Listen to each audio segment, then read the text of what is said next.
Сайн байцгаана уу? Өнөөдөр хүүгээ 2 сартай байхад нь зохиож байсан Ээжийн эрдэнэ гэдэг сайхан шүлгээ уншиж оруулах гэж байна. Ээжийн эрдэнэ.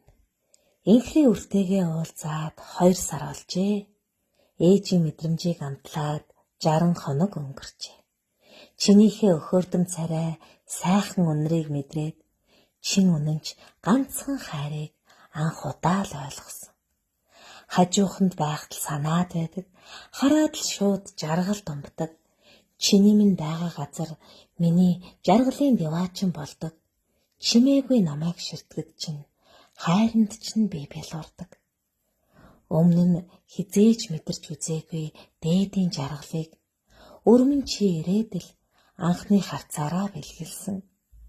Үлгэрийн ийм гайхамшигтай хөөрхөн царайг үнэндээ хизээч өмнө нь ээж нь харж байсангүй. Хайрын дээдийг мэдрүүлсэн хамгийн гоё ханхүү минь. Хайраас минь асгарсан хамгийн том хариуцлага минь. Ээжтэйгээд ирсэн игнэшгүй нандин эрдэнэ минь.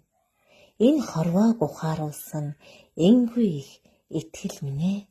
Ээж нь чамдаа хязгааргүй хайртай шүү. Хайртай хүүдээ зориулж зохиосон яруу төгстөө.